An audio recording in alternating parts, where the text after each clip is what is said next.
Brooke Elizabeth Baker was born on April 24, 1978, in Vincennes, Indiana, to Maurice and Janet Baker. The girl grew up in a caring family with her younger brother Brown. Despite their modest income, her parents always supported Brooke's desire for knowledge and ambitious goals. From an early age, Brooke was curious and keenly interested in the world around her.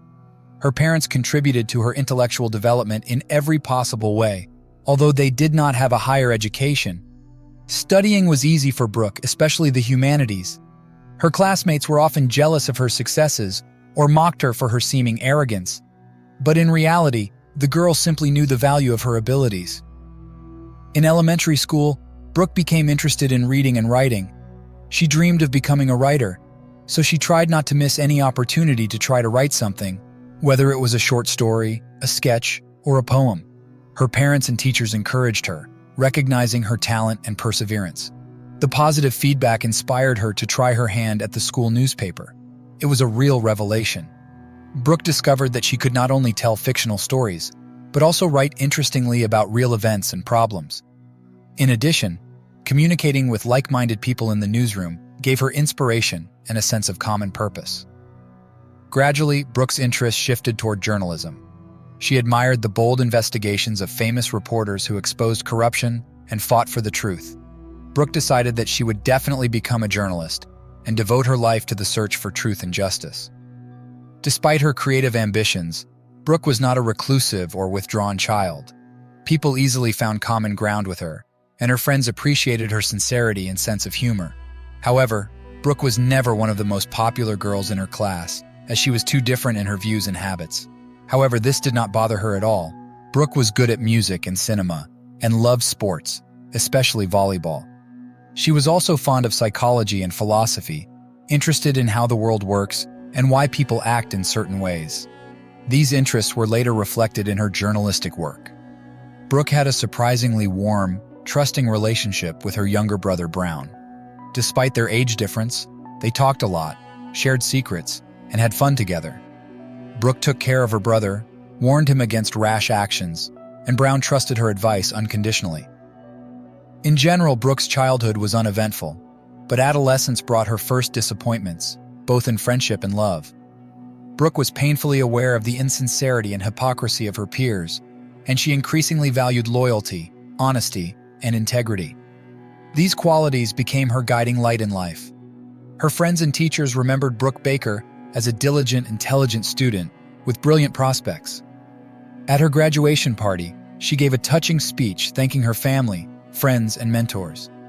She promised to fulfill her dream of becoming a journalist and changing the world with her texts. Ahead of her was the big university world, full of hope, but, as it would turn out, also of dangers. In August 1996, Brooke Baker entered the Department of Journalism at Vincennes University, the oldest institution of higher education in Indiana. The girl immediately plunged into her studies, striving to prove herself in her chosen field.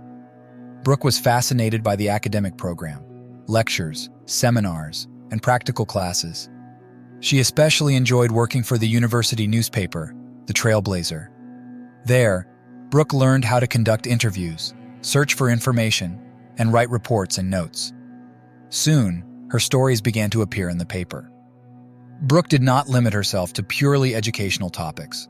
She sought to cover current and high-profile events, from student life to city and county issues. Brooke's style was characterized by boldness, sharpness, and analytical approach. She was not afraid to ask uncomfortable questions and raise controversial topics. Not everyone liked this kind of activism and integrity. Sometimes Brooke received criticism or even threats from the heroes of her publications, but she stubbornly stood her ground and did not give in to pressure. According to her friends, Brooke was guided by the belief that society needs to be changed, despite resistance or misunderstanding. Despite her busy schedule of studies and work at the newspaper, Brooke found time for leisure and socializing. She quickly made new friends, especially among like-minded journalists. Together, they attended student events, discussed books and movies they had read and watched, and dreamed about the future. Brooke was especially warm to Shauna, her friend and colleague at the Trailblazer. The girls spent a lot of time together, sharing secrets and supporting each other. Both were interested in similar issues. Both wanted to change the lives around them through journalism. For a while, Brooke rented an apartment with a student named Jason. Despite her family's concerns, she assured them that it was a purely business relationship. Her roommate was friendly and respectful. However, Brooke soon decided to try living on her own. In addition to studying and working, Brooke had romantic interests in her life. In her first year, she dated an older student, Adam, but the relationship did not last long. Brooke preferred to focus on personal development rather than a serious relationship. Besides, she noticed that she would get along much better with guys on a purely friendly basis. Brooke had a particularly close relationship with her family. She often called home to share her experiences and plans with her mother. Brother Brown visited his sister almost every week. He was proud of her success and saw her as almost a famous journalist. However, even among the understanding and support, there were those who were skeptical of Brooke's views. Some considered her integrity to be arrogance, her perseverance to be stubbornness, and her directness to be tactlessness. Fortunately, the girl had enough inner strength to ignore judgment and do her job. The end of her sophomore year brought Brooke her first serious journalistic achievements, but also numerous problems. An investigation that promised her great professional recognition turned into a deadly danger. In the spring of 1997, at the end of her sophomore year, Brooke Baker took on a high-profile investigation. She learned about cases of sexual violence in one of the most influential fraternities at the university. She decided to uncover the truth and protect potential victims at all costs. Brooke held several meetings with students who shared their horrific stories. Some told how they were forced to have sex using alcohol, drugs, or direct threats. But few dared to openly accuse the offenders. The influence and authority of the fraternity was too strong. One of the girls, Megan, initially agreed to tell Brooke about her experience in detail. However, she soon changed her mind, fearing persecution and judgment. Someone from the fraternity began to threaten her. Brooke was very upset that Megan had backed down, but at the same time, she was motivated to act even more decisively. The dormitory where Brooke lived also housed members of that notorious fraternity. Among them was Jason, the girl's first roommate. The guys quickly realized that Brooke was behind the attempts to expose their dark deeds. Soon, the girl began receiving threats, by phone, email, and once face-to-face. One evening, when Brooke was returning from a friend's house, a truck stopped outside her house. Several angry frat boys got out and started shouting, demanding that they stop going through their dirty laundry. Several crude sexist comments were made. One of the attackers explicitly hinted that Brooke could be in trouble if she didn't stop her investigations. According to another version, this gruesome scene happened near Brooke's house. The girl was just returning from a dorm party where she had direct contact with frat students. Probably someone had tracked her down and decided to teach her a lesson to keep her nose out of other people's business. Whatever the case, Brooke did not back down. She sought the advice of several teachers she trusted. They warned her that the investigation could be dangerous, but they did not discourage her. They knew their students' integrity too well. She continued to talk to potential victims and even found several girls willing to tell their stories publicly. Brooke thought she would soon have enough material for an expose. She carefully collected testimonies, took notes on details, and tried to track down patterns. She was confident that once the truth came out, the police would join the investigation and put an end to the abuse. In July 1997, Brooke Baker moved to a new apartment near the university campus. The reason was the increasingly aggressive threats she received in connection with her investigation into the activities of a student fraternity. The landlord was a campus police officer, so in case of danger, protection was close at hand. Brooke's previous apartment was shared with Jason, a member of the same criminal gang. The roommate seemed to be friendly to the girl, but could she trust him? Especially given the reaction of the rest of the brothers. In the end, she decided not to take any chances. At the new place, Brooke settled down with several nice and experienced teachers. They supported the girl's aspirations and promised to help if she had any problems. In addition, the house was located very close to the university library and the journalism department. Brooke hoped that she would be able to finish her studies in peace and take her investigation to its logical conclusion, but it was not to be. On a September evening in 1997, the young journalist's life was tragically cut short. On September 7th at about 9:30 p.m., the 911 line received an alarming call. An excited, youthful voice reported a terrible discovery: the bloody body of a young woman. It was Brown, Brooke's younger brother. He went to visit Traditional, as he did every week, and came across a creepy scene. At first, Brown thought his sister was in the shower, as the open tap in the bathroom was making noise. But when no one responded to his calls, the young man felt uneasy. Looking inside, he saw a wet curtain, scattered towels, and spilled detergents. In Brooke's room, he saw her mutilated body covered with numerous bloody wounds. The first thing that came to his mind was to cover his poor sister with a blanket. No one should see her like this, defenseless and humiliated. Brown ran outside and called the police. Half an hour later, Brooke Baker's house was surrounded by yellow tape. Investigators carefully examined the crime scene. The picture was gruesome: blood everywhere, vandalized furniture, a broken mirror. A used condom was found near the body. It seems that the girl had been sexually assaulted before her death.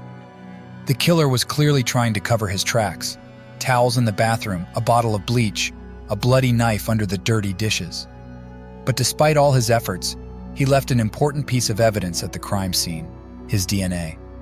The sample was placed in the database under the code 137F, hoping to find a match soon. The autopsy showed that Brooke died of multiple stab wounds. The attack apparently came as a complete surprise to the girl. There were almost no signs of a struggle on her body. Experts assumed that the killer had taken advantage of her trust to enter the house and then caught the victim by surprise. The murder allegedly took place late in the evening on September. Investigators began to compile a list of potential suspects. First, they interviewed Brown, the only person who had seen his sister alive. He told them that Brooke had a boyfriend with whom she was dating. He confirmed that the couple had attended a party that fateful evening, but Brooke left early and he stayed with his friends. A stumbling block for the investigation was the close association of the deceased Brooke Baker with many people: classmates, teachers, neighbors, and friends. The girl had a wide social circle, interviewed many people, and was interested in their stories. It was not an easy task to compile a complete list of those who could theoretically wish her harm. The police considered three main versions of the identity of Brooke Baker's killer. The first concerned members of a student fraternity against whom the girl had been collecting incriminating materials. Investigators assumed that one of the people involved in her investigation might have decided to get rid of the annoying journalist. The second version was connected to Brooke's landlord, who had the keys to her apartment and, according to some reports, showed an unhealthy interest in the tenants. The girl complained to her friends that the landlord sometimes came to her without permission or warning. However, at the time of the murder, the man was at work, at least. That's what he claimed. The third version suggested the involvement of an unidentified person who might have been interested in Brooke because of her ad for a roommate. The killer had entered the house under the guise of a potential tenant and then took advantage of the victim's vulnerability. This version explained the absence of signs of forced entry, as Brooke had opened the door to the intruder herself. The first suspect on the list was Brooke's boyfriend, whom she had last seen alive. Fortunately for him, he had an alibi and successfully passed a lie detector test. A student fraternity that had been featured in Brooke's whistleblowing investigation was also targeted. Several of its members even refused to testify, citing their civil rights. Investigators screened more than 100 potential suspects and took dozens of DNA samples, but none matched the 137F sample found at the crime scene. This made the search for the killer very difficult. After all, without genetic confirmation, accusing someone in particular would be extremely problematic. Meanwhile, Brown Baker, the brother of the deceased Brooke, was under enormous emotional pressure. He had been the only witness to the horrific spectacle, and now had to recount the terrible details to his parents, friends, and police officers over and over again. In addition, the young man was plagued with guilt. If he had come earlier, if he had insisted that his sister move in with him, the tragedy might have been avoided. Shortly after Brooke's funeral, her parents launched their own investigation. They put up flyers in the town calling on anyone who was concerned to report any information that would help find their daughter's killer. The Bakers also contacted journalists, hoping to draw as much attention to the case as possible. However, Despite all their efforts, the investigation reached a dead end. On July 5, 1999, almost 2 years after the murder of Brooke Baker, the police received an alarming message. One of the students of Vincennes University reported the disappearance of his friend, 21-year-old Erica Norman. The girl had not been in touch for over a day. Erica was last seen late in the evening on July 3rd. She left the bar in the company of a man and headed to her apartment. Since then, her phone has been silent and no one has answered the door. Alarmed, her parents and friends raised the alarm. The police immediately went to Erica's place of residence. They had to break down the door. Inside, law enforcement officers were greeted by a gruesome sight: a mess, the remains of broken furniture and bloody walls. The girl herself was nowhere to be found, but in the bathroom they found blood-soaked towels and a running faucet. All of this was strikingly reminiscent of the details from the Brooke Baker murder scene. Investigators shared their uneasy suspicions. It was likely that the same perpetrator had been involved in both cases. The handwriting was almost identical, except that now the victim had been taken somewhere. Detectives began to recreate the last days of Erica Norman's life. The girl worked as a waitress at a local restaurant, was fond of singing and dancing. None of her friends could believe that anything bad could have happened to her. And yet, the facts suggested the worst. On the evening of July 3rd, Erica was playing billiards at the Green Parrot Bar with a friend named Brian Jones. He was a student at Vincennes University and for some time was a neighbor of Brooke Baker's ex-boyfriend. However, shortly after Brooke's murder, Brian disappeared somewhere and returned only recently. During the conversation with investigators, Brian remained calm and cooperative. He willingly agreed to provide DNA samples and said that he had indeed spent the evening before she disappeared with Erica. According to him, they had watched a movie together at the girl's house, but then she fell asleep on the couch and he left without waiting for Erica to wake up. Brian even allowed detectives to search his car, saying he had nothing to hide. But when experts found traces of blood in the cabin, the man could not explain them, or he didn't want to. One way or another, the police now had another suspect in this confusing case. Erica's parents were frantic. They begged the police to speed up the search, recruited volunteers, and asked the community for help. It was rumored that the girl's father had even promised a substantial reward to anyone who would help find his missing daughter. However, as the days passed, no new leads emerged. The homicide unit of the county police reviewed the details of two eerily similar crimes over and over again. The circumstances surrounding the disappearance of Erica Norman and the murder of Brooke Baker bore the mark of a single perpetrator. It remained to find out his identity and motives, and to hope to find Erica alive. On July 20th, 1999, the disturbing news came. A farmer from a neighboring county in Illinois discovered a mutilated female body in the middle of a cornfield. The body was almost completely decomposed, but the remains of clothing and jewelry were enough to identify Erica Norman. The distance between the field and the girl's house was about 3 miles. Apparently, the killer had deliberately moved the body to hide the trail. On July 13, 1999, the police arrested Brian Jones on suspicion of the murder of 19-year-old Brooke Baker, which occurred almost 2 years ago. The reason was evidence obtained during the investigation of the disappearance and murder of Erica Norman. DNA analysis showed that the blood found in Brian's car belonged to Erica Norman. In addition, a sample of his genetic material matched perfectly with a sample of 137F recovered from the scene of Brooke Baker's murder in September 1997. Other details linking Brian Jones to both crimes soon became known. In particular, it turned out that in 1997 he was a roommate of Brooke's boyfriend and disappeared from the city shortly after her murder. He returned to Vincennes only recently. Investigators assumed that Brian had visited Brooke that fateful evening in September 1997. The girl let him in because she was friends with him and did not expect any trickery. But Brian apparently had other intentions. It seems that he tried to rape Brooke, and when she resisted, he killed her and tried to cover his tracks. As for Erica Norman, Brian apparently took advantage of her gullibility, striking up a friendship and even spending an evening together. And then he set a trap for the girl in her own home, captured her, took her to a deserted place, and murdered her there. At least these are the versions put forward by the investigation. Brooke's family, especially her mother, could barely contain their rage at the time of Brian's arrest. In court, the woman tried to attack her daughter's alleged killer. Brooke's father still hoped to find at least some meaning in this tragedy. Brother Brian still could not recover from what he saw on that terrible evening. Erica Norman's family suffered no less. The parents of the unfortunate girl begged the investigators to find her body in order to say a decent goodbye to their daughter. Erica's brother and sister could not imagine how they would live without her support and optimism. Her friends remembered the girl as kind, compassionate, and cheerful, unable to hurt a fly. Brian Jones's trial was scheduled for December 2000.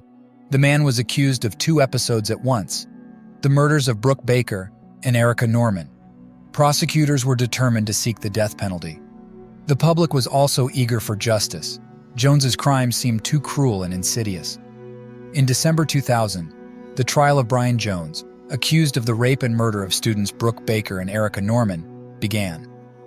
The hearing caused a great deal of public excitement, as it was one of the most high-profile criminal cases in the history of Knox County. Prosecutors immediately announced that they would seek the death penalty for Jones. In their opinion, the defendant posed an unprecedented threat to society and did not deserve any leniency. However, during the trial, Brian agreed to plead guilty in exchange for a promise not to apply the death penalty.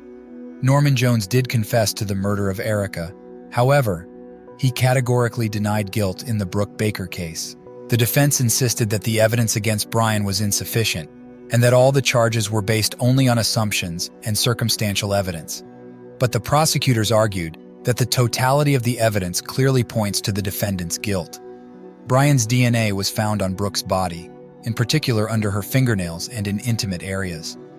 In addition, a fresh scratch was noticed on his face, which could well have been left as a result of the struggle with the victim. The prosecution also drew attention to a strange coincidence.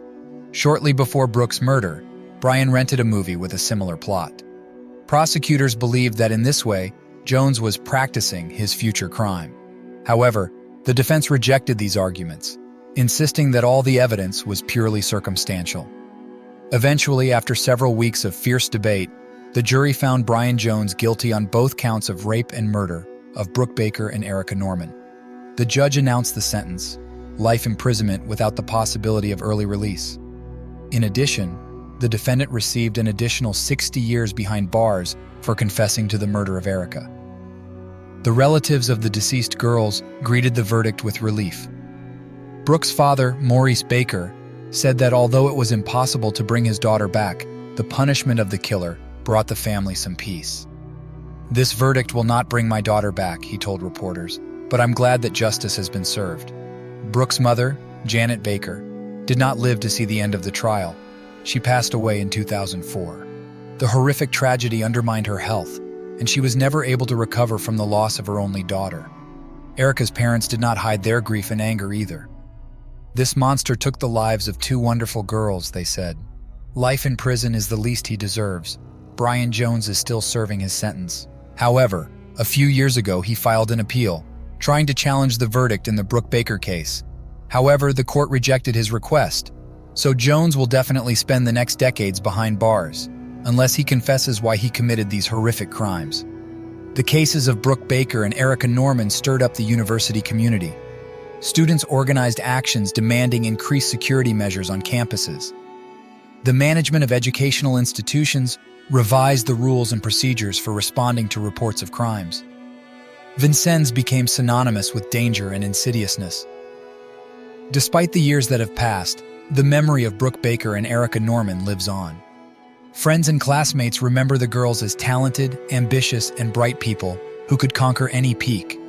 In honor of Brooke, the local Student Press Association even established a scholarship for young investigative journalists. The tragic story of Brooke and Erica reminds us how important it is to take care of ourselves and trust our intuition. It is also important to fight for truth and justice, even if it means getting into trouble. Brooke stood up to her abusers, even though she paid for it with her life. Erica, without knowing it, helped expose a serial rapist. May the memory of these girls inspire others and keep them safe from harm. The case of Brooke Baker and Erica Norman is a tragic story of 2 lives cut short and 1 cruel criminal. The girls became victims of Brian Jones, who destroyed not only their lives, but also the peace and trust of the entire university community. Brooke was the first to die, in September 1997. She was only 19, a journalism student who dreamed of solving high-profile crimes. Instead, she fell victim to a cunning killer who lured her into a trap. Brooke fought to the end, but she had almost no chance of surviving against a knife-wielding attacker. Erica was not destined to even come close to realizing her dreams. Her life ended at the age of 21, when she had barely begun her journey. She was kind, compassionate, and cheerful, but these virtues were not enough to protect her from the villain. Erica's sincere trust in her new friend became a fatal mistake. It took the police almost 2 years to connect the two crimes and get on the trail of the killer. The decisive role was played by the match between Brian Jones's DNA and the samples taken from both crime scenes. Investigators also noticed the similar MO of the murders and Brian's strange disappearance from the city shortly after Brooke's death. The jury had no doubt about Jones's guilt. A confession to Erica's murder, genetic evidence of involvement in Brooke's death, and evidence of strange coincidences in behavior all convinced the jury that they were looking at a real predator. Life imprisonment was a harsh but fair sentence for a murderer. Brooke and Erica's families received satisfaction, but it did not bring their daughters back. The wound of loss was too deep. The price for their prematurely cut short lives, too unfair. However, the girls' families found comfort in the fact that their memory lives on and serves as a warning to others. Indeed, the story of Brooke Baker and Erica Norman is not just a chronicle of an investigation into atrocious crimes. It is a painful reminder of the fragility of human life and the cunning of evil.